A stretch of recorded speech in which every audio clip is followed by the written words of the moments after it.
Hello, fellow film viewers. Welcome back to the Oscars Best Picture winner series, the Oscar series. Today we will be discussing Out of Africa. It's a story about love and loss and passion and remembrance, but I think we should question whether this picture deserved to win, and at the time what the Academy was looking for during this year. I think those are important things to discuss. But the nominees that year were The Color Purple, Kiss of the Spider Woman, Preezy's Honor, and Witness. But with all that said, with the question I would like to pose to Chris and Jared today is, what struck you more, the landscapes or the romance?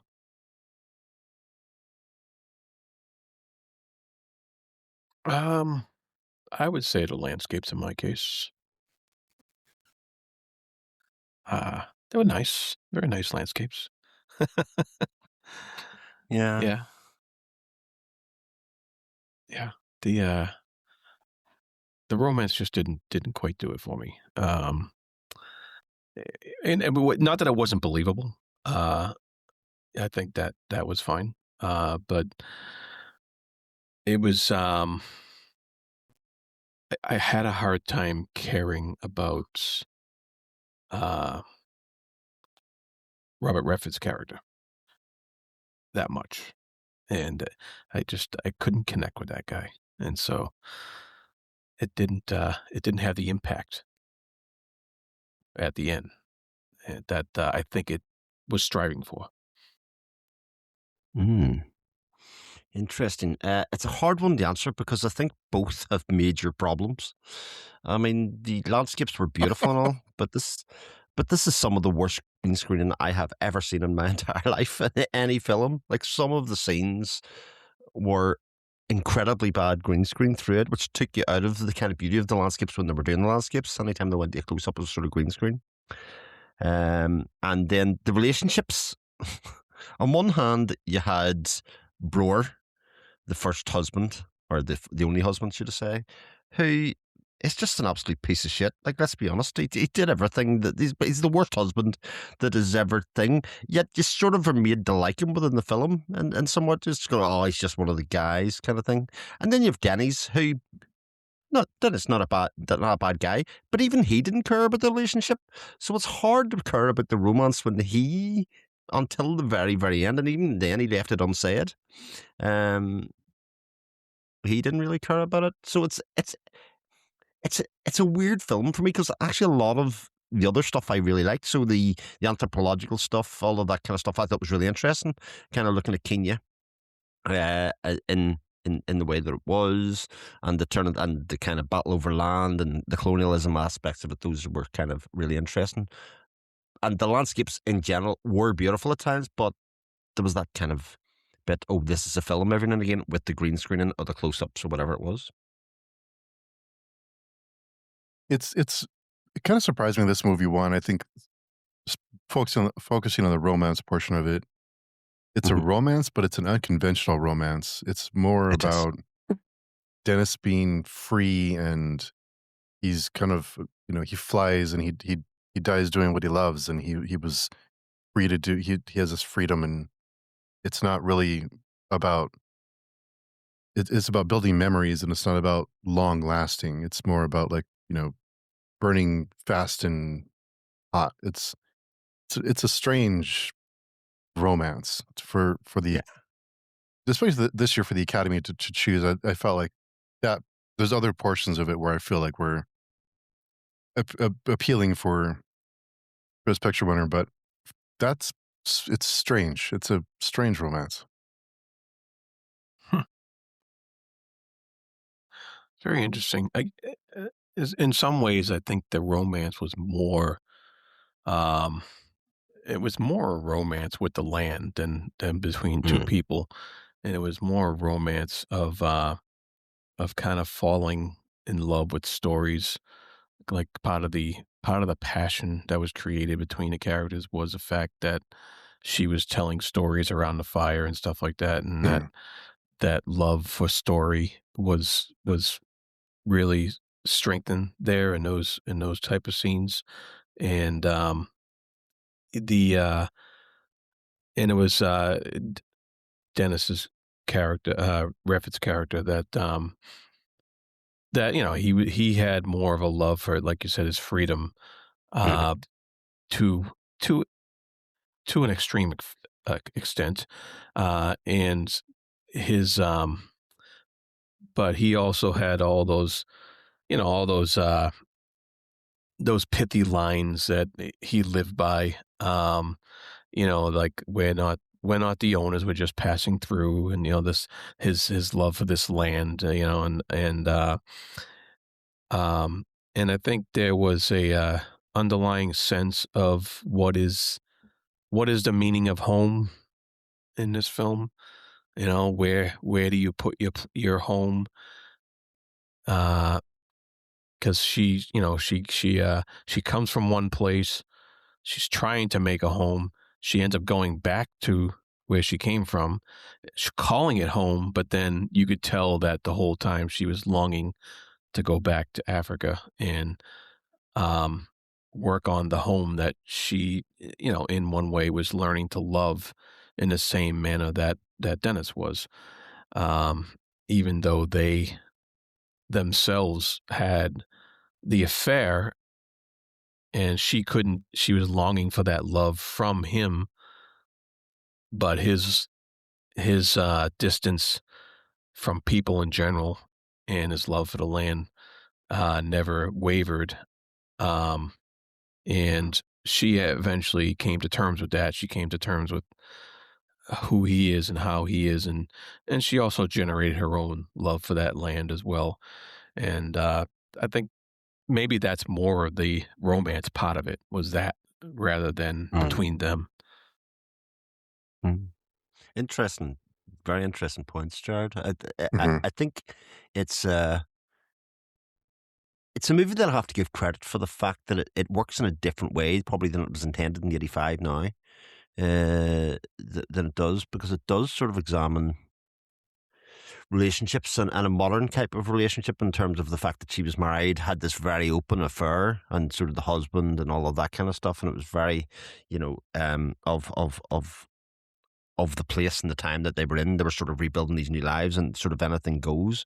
And in that way, I think actually the film portrays the English and the settlers as the savages in a lot of ways, like typified by Denny's kind of outlook towards how he treated the land. He didn't want to be tied down. He kind of was at one with the nature and all of that kind of stuff, but and didn't want to make any connections to anything other than what he thought was the land. But then he goes and buys a plane. Like, it's sort of mixed messaging in a lot of ways for him, and ultimately led to his death. Whereas for Karen's character, she is looking for validation through a man through from the very start of the film, and yet she was the one that probably didn't need it, because she was the one that was kind of working with the local tribes, etc., to get them educated, to give them employment, teach them skills. She was the one that was really investing herself and her time in the land, and obviously it she ended up having to leave it.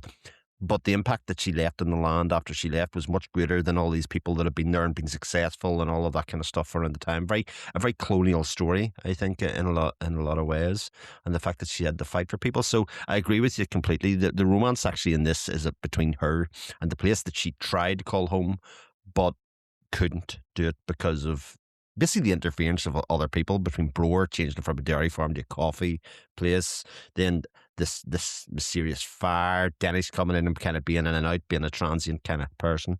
Um, so it's, to me, it's a really interesting film in that regard, because I do think it plays differently now than it probably was intended to.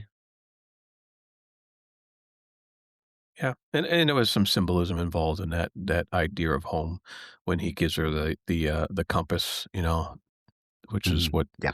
you're supposed to use to find your way, basically.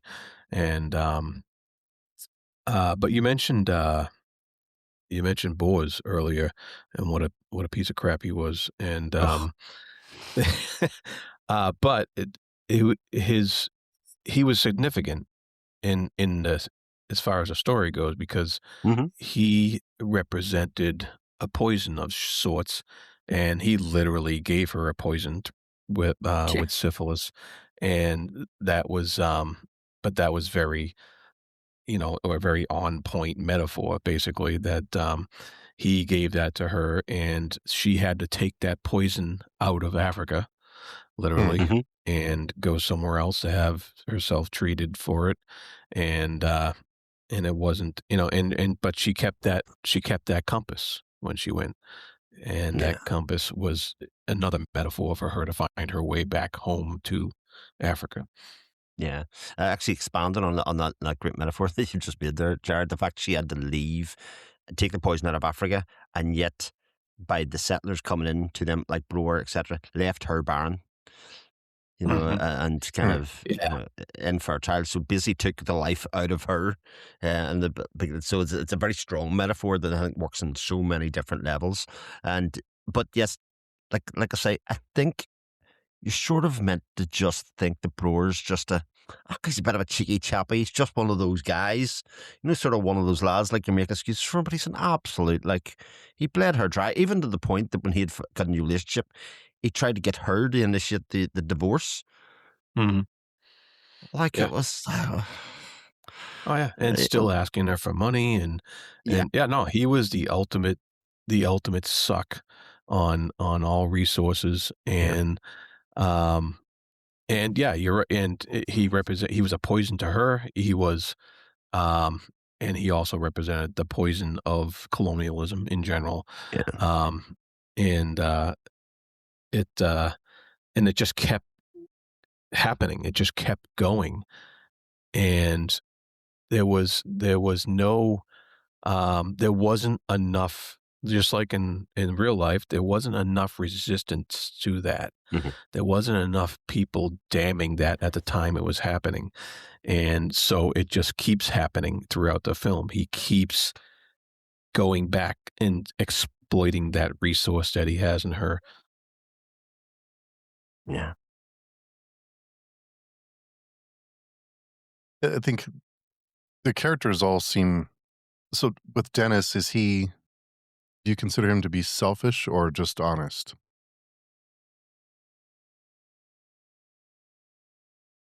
You can It's a be good both. question. It's true. I think he had a code that he thought he lived by that was absolute. And because he was one of those people that sort of a bit like Broer in a lot of ways, whatever he did, he kept on getting away with it. Like she didn't push back on Broer at any stage. She didn't try and rectify his behavior with regards her. I'm not saying it was her fault at all, but he never, like you said, never had any pushback. And in the same way as Dennis didn't either. She did try and fight him and have different conversations, and he was smart enough to kind of manipulate those conversations with her and throw it back at herself. But at a certain point, she did cut him off and did push back, and actually, ultimately, I think that led to what was the near revelation of the end of the Declaration of Love. I think he was prepared to kind of make a grand gesture at that stage, but obviously didn't get the chance to. But she did push back against him at that stage. So, uh, like I say, on paper, this is a romance epic movie, but there isn't a great deal of romance in it. They held hands on a plane. That was about the most romantic notion of the of the thing of the piece. Yeah. Um, yeah, it's interesting. It's one of the things he said was things worth having come at a price. Hmm. Um, and so another pithy saying that he had. There was a there was a interesting some interesting contradictory dialogue, I like to call it, where they're speaking about something, but they really mean something else. And Right. there was a couple of scenes like that, that I thought were pretty well done as far as the dialogue went. And it was a there was some good dialogue between them that wasn't hitting you over the head with what they were saying. They were actually talking about Mm. other things, even though they were trying to um, rectify or enhance their relationship, depending upon which scene they were in. So that was some pretty good stuff. Yeah, one of the things I was noticing I just couldn't get it out of my head that it was this guy was just Robert Redford standing there the whole time. It wasn't Yeah. like I didn't feel that Robert Redford was somebody else. I just felt it was Robert Redford in another movie the whole time, and like this handsome guy who's standing there being handsome like he does, and Yeah. and I couldn't get over that. I really never felt like I was immersed into a character he was playing rather than it just being Mr. Redford on the screen. Yeah. He had no funny accent, even at the very least. He was just, the open collar shirt, the windswept look that he had. He was just, Yeah. like you say, he was just Robert Redford. The only thing that stood out for me actually with Robert Redford in this was, my God, he aged a lot between The Sting and this. Like he looks 30 years Oh, older in this. I thought compared to The Sting, where he looks like a boy, there's quite a lot of wrinkles. Now, this is probably a more true representation of his age, his actual age at this stage. But yeah, I was like, time has not been kind to Robert Redford in these 10 years or so. yeah, he was still a handsome devil. Well, he was, but I would also counter that by saying there wasn't a lot of competition. It seemed like around Kenya at the time, everybody else was like, true. on death's door or that else. So True that. I don't feel like any of the characters are really compelling or interesting very much. I think Dennis was like the quote I think that you read off, Jared, was I think this romance with things being forever, and Dennis is just kind of he's just enjoying life and whatever comes, kind of he knows it's temporary. So that's but yeah, Meryl Streep's accent was awful. I think it really was distracting. Cause yeah, maybe it's just because I've seen her in so many other movies that it was odd, and maybe she was fine with the accent if I didn't know who she was, but it was really distracting, and that along with the green screens was just like, let's get this 10 minutes in, I was like, this is gonna be rough. yeah. Her accent's a funny one because I think her performance is really good through it, but then she opens her mouth every time. I think she's a really strong leading lady through this. There's no doubt. But that accent, I mean, Denmark's a funny one at the best times. To convey it's not exactly a popular, well-known accent, I would say, in a lot of the world, but it varied from scene to scene. I think that was the biggest problem with it. It kind of seemed to jump about over the place. But like I say, which is a shame because I think her performance carries the movie in an awful lot of ways. And when you ask about why this won Best Picture, I think the fact that it had Robert Redford and Meryl Streep as the main two stars compared to the other things, it sort of had the deck stacked in its favour in that way, in terms of historical epic. With what I will say, I think the screenplay is excellent. I think that a lot of the lines and the way that they talk back and forward in very monotone terms, and for it still to be effective, I think it's excellent. And it did check that it did win best screenplay. I think the screenplay is really what sets it apart in terms of being a successful film. Because I think if they had been very pithy and just talked to each other as normal people, there would have been nothing to watch in this film whatsoever.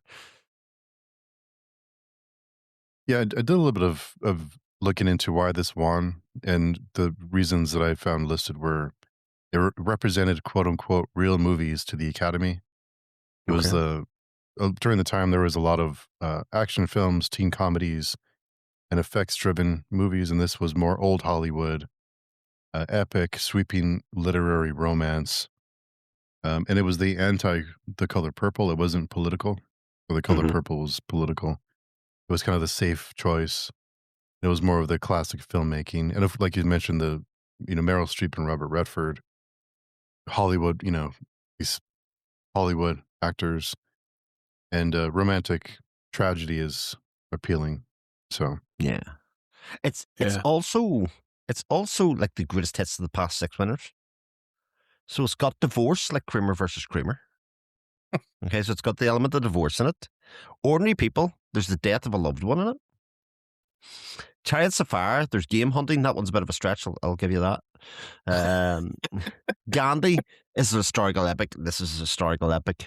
True life tales, because these are from her notes in her books. In terms of endearment about the kind of open freeness of the relationships and that kind of stuff. And then Amadeus. Well, the main theme throughout the whole of it is Mozart's clarinet concerto.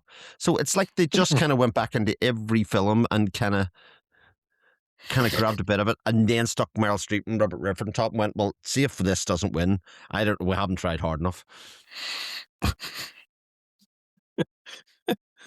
Oh, jeez. I'll call that one a Chris stretch. Yeah, okay.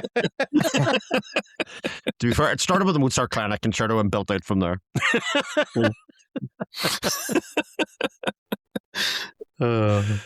Yeah. No, you're right, Steve. It does have the very classic feel. It starts out with that, and I think it was directed by Sidney Pollack. Yeah. Pollack. Yeah. Pollack. Who of course would bring that classic feel to a film, and had that classic setup. I do like, you mentioned some of the dialogue, and I did like some of that. I liked the references in the beginning when she's first moving, that, she's saying China can break, be careful. She wasn't just talking about her China, and and she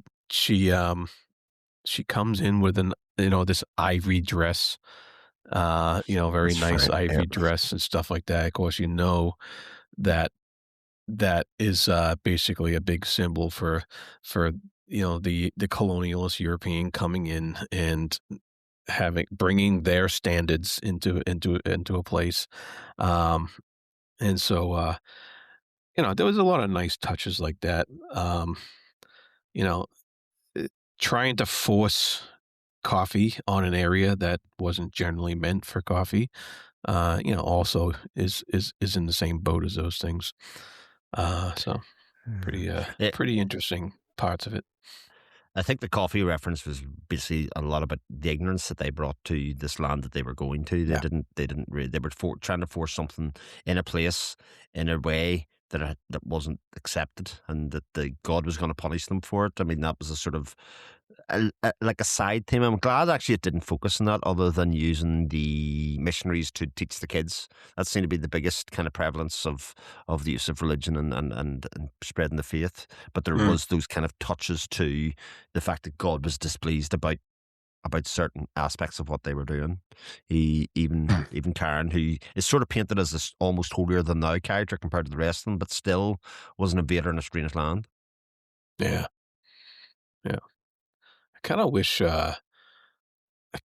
they would have given us a little more impact of World War One Yeah. than they did. We get a mention of it here and there, and we get mentions of people and troop movements or whatever, but you never really felt the effects of what was going on in the world. And I don't know if that was on purpose, or if they just didn't want to go down that road or what have you. Maybe they just didn't want to interfering with the story they were telling. But Yeah. I don't know. I felt it could have been used a little better, as a tool for the part to add to the story. I mean, Yeah. let's not be too critical, Jared. They only had 2 minutes and 41 minutes to tell the story. I mean, there's, That's true. Oh, jeez, they could This have is a long squeezed out another 20 minutes. They could have done well. Again, I said there wasn't an awful lot pity about it, but the fact that World War One resolved, what was the big impact in that area of World War One? Meryl Streep's hair became a bit tousled and undone, and they made remarked on that. That seemed to be the biggest outcome of World War One on that region. So big things. Yeah. Yeah. this is a long movie. Yes, it's another one of those. Yeah, it was. It was. I mean, so was Gandhi, but Gandhi didn't feel this long. That's right. Do you reckon? Here's my postulation about it. I wonder if the original screenplay had the romance part with Dennis and Karen. That seemed to be the extra 40 minutes in this movie. You know the bit where they were having Hmm. campfires, getting to know each other outside in the campfires and that kind of stuff. I wonder whether that was added after the fact, after the initial premise, to kind of sell it, if you know what I mean, and give it something that would get more people to go watch it. Because that's the bit, as was sort of alluded to, there isn't that much romance in it, or certainly there is. There is a kind of tease that there's going to be a romance, but it doesn't actually come out in anything. And maybe, to a female audience that plays differently. But it felt like that bit was tacked on, and that's the kind of thing I look at studio interference and go, I bet you they made that put on. They've got a very dapper looking Redford here. We're not using him in the right way, and kind of got that put on. So I don't know, maybe. Maybe.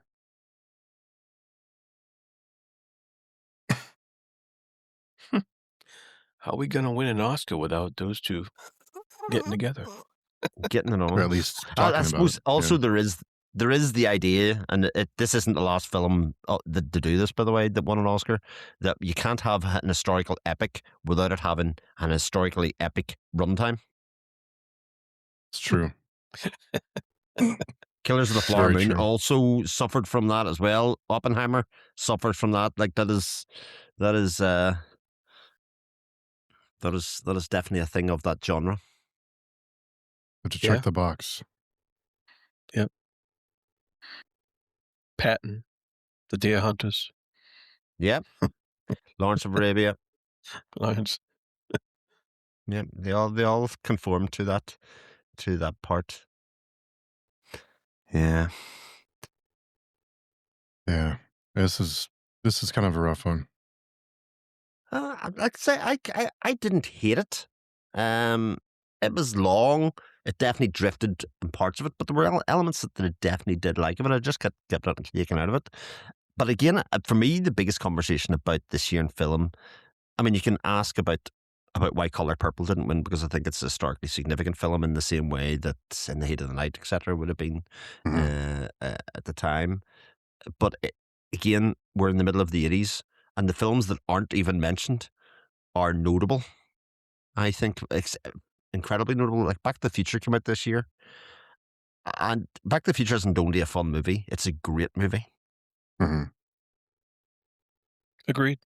Yeah. I mean, you could even Yeah. argue Rocky IV came out this year as well. I mean, your mileage may vary with Rocky IV.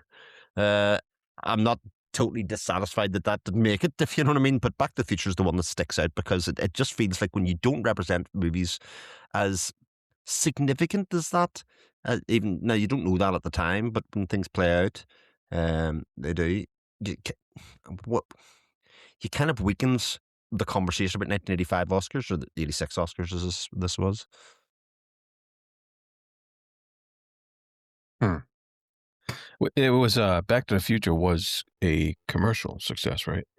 Oh yes, it Yeah. was by Yeah. far and away the most successful. So it wasn't film like in the- it wasn't like a movie that came out and they were like, "Oh, that's nice," but it didn't do that well or something like that, and then it did well in the aftermarket or whatever. But no, it was a big hit in the theaters. So But it does speak to the points that Steve made about, they were special effects budgets and the kind of like these fun movies, not serious movies, not thinking back to old Hollywood and that kind of stuff. But it does mean that they kind of shunned that whole emerging type of film from the whole 80s run of films that we're discussing here, because they're looking to harken back. And the 80s Oscars are not representative so far of that decade right. of No, filmmaking not to at me. all. No, I didn't hate the movie. I didn't dislike. I Yeah. didn't really I don't know if I could say I disliked it. It was I was just indifferent to it. And Yeah. when you sit for 2 hours and 41 minutes and you're indifferent, it's kind of like, okay, well, Yeah. that was 2 hours and 41 minutes, but you don't really have much of a takeaway Yeah. after. Oh,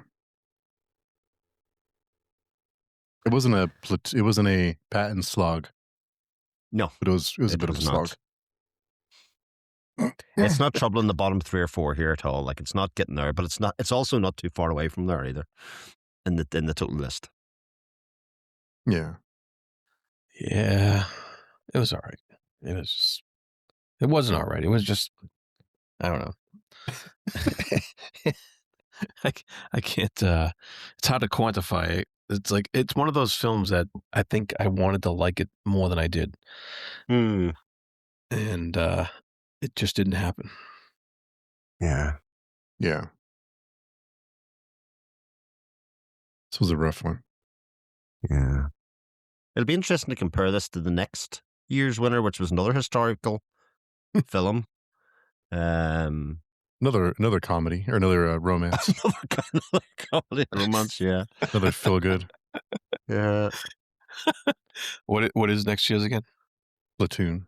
Oh, Platoon. Okay, I've never seen it, so super That's a fun. bromance, so that bit's fine. Yeah. The thing that I definitely will say is going for it. It is a historical epic war film.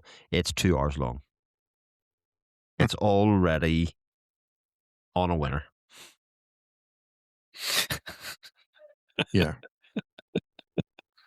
I mean, we're already a little over halfway through the 80s with Mhm. Platoon being in 86, The Last Emperor in 87, Rain Man 88, and 89, Driving Miss Daisy, which is going to be a fun conversation. Woohoo! But yeah, it doesn't really represent if you didn't live through the 80s and you look back on the best pictures, even the ones that were nominated, it doesn't really give you an idea of culture during that time, like you mentioned, Yeah. Chris.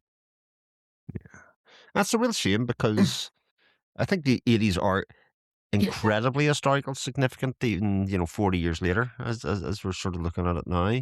I think an awful lot of the great filmmaking that has happened in the 2010s 2020s has been influenced massively by the kind of entertainment value and the kind of the commitment to kind of being experimental in film and that kind of stuff around this time. And it's just Yeah. unfortunately, it's one of those situations whereby it's at this stage that people's the disconnect sort of happens between the Oscars and the public. I think in broad sense, rather than just kind of being the representation of a celebration of that year in film, that they just kind of had their own agenda. Yeah. And the 80s were, as far as genres go, it was incredibly diverse. You had slashers, you had teen movies, you had action movies, That's right. you had, comedies, you had romance movies. I mean, you have a bit of everything. It was much less, there was more of a broad, lots of choices for whatever it is you were looking for. You'd find what you're looking for. Well, absolutely, because it was the advent of home video, and so there was lots of things getting really straight to video that people were able to just take and rent from the local video store or whatever at that stage. So there was an awful lot of lower budget kind of filmmaking that was made accessible to people at that stage, and that's why I think an awful lot of people's fascination for film kind of comes from that point where you kind of step outside what's in the cinema, get the stuff that you can, well, would now be streaming, but then and tape and go. There's so much to film to explore and love that Yeah. that the Oscars doesn't totally represent all of what I'm seeing and what I can see. Mhm. Yeah. I think there was a big wave of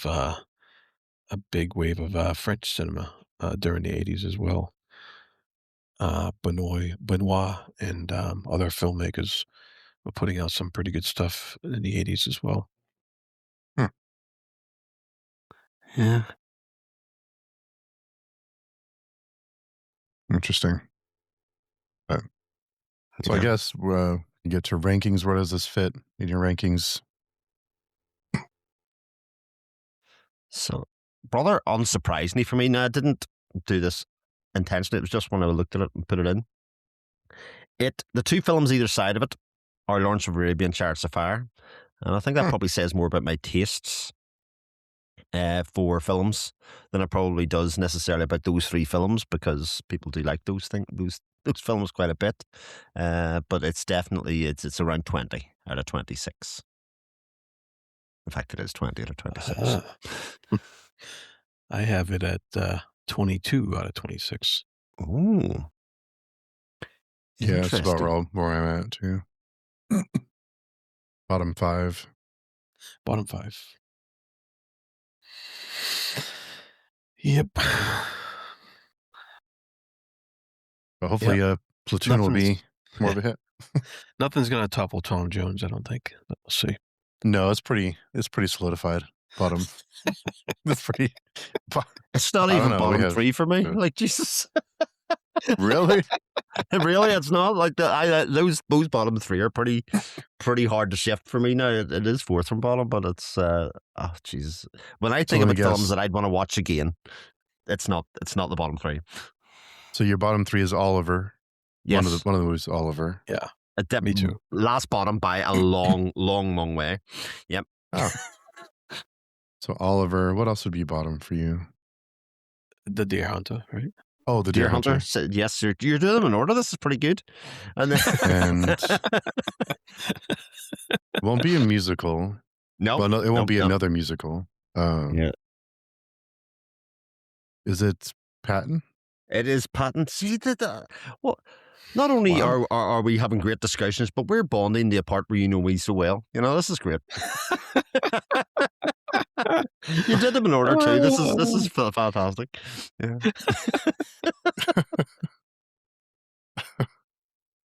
Wow. We've seen some really, really great movies, and we've seen some really bad ones too. That's what makes it very fun. Yeah. Yeah. But, so Platoon comes up next in '86. So hopefully, I've never seen it. I've always wanted to. I just never have. So looking forward to that one. Yeah. My third time watching in Platoon, maybe fourth. All the way through, anyway. Yeah. I've seen it once, and that was a long time ago. But, doesn't that have Charlie Sheen in it? It does. It does. Yeah. It does. Okay. Was it William Dafoe, Charlie Sheen? Tom Berenger is in the little sticks in my head as well. Well, that's the top three cast names that they've got there, yeah. Keith David's in it, Forrest Whitaker, John C. Johnny McGinley. Depp. Yeah, Johnny Depp's in it as well, yeah. Oh, Tony Todd. Yeah. Oliver Stone directed. Yep. Even if you don't like an Oliver Stone movie, at least visually has something to look at. I like Oliver Stone movies quite a bit. I like Oliver Stone. But interesting, actually, in terms of the reasons that Out of Africa would have won over Color Purple is that it wasn't as political, and yet Oliver Stone wins the next year. I often say these things are a reaction to what's happened previously. Yes. Right. Yeah, I think it's because the Color Purple dealt with more current events, where the Vietnam War was those people. We had some distance, and the veterans and the people who lived through that period were getting older, and kind of it wasn't as raw of a wound, I guess. But yeah, that's a great point. Great point. We get a lot of Vietnam-esque movies in the 80s. I mean, even action movies that were, even things like Predator had a very Vietnam feel to it. That's right, it did, yeah. So Vietnam was in entertainment was very present in the 80s, it felt like. Yeah. The Rambo and that's true, yeah. We've got Born on the 4th of July coming up as well, obviously, as well. So, yeah, it's still, we still get Vietnam movies today, but it was the major historical event, or current event at that time in America. Like between that and then the family values that were probably coming through at the Reagan time, that kind of stuff as well. These are two very strong themes of the early 80s, especially. Yeah. So until next time, Jared, where can people find you? You can find me at the Fantasy Thinker YouTube channel. You can find me on the Speculative Speculation podcast, and you can find me on Panel Chewing with the weekly polls, pick of the week. And Chris. Yeah, you can find me on my channel, which is just my name, Chris Moen. You can find me on Speculative Speculations as well, and you can find me on PageTune as well. Nice. Yeah, you can find me at pagetune.com. Come and say hello and let us know what we're getting wrong or what we're getting right. And let us know your ranking if you're watching along. Love to have some lists to read off. So until next time in 1986, we'll see everyone very soon.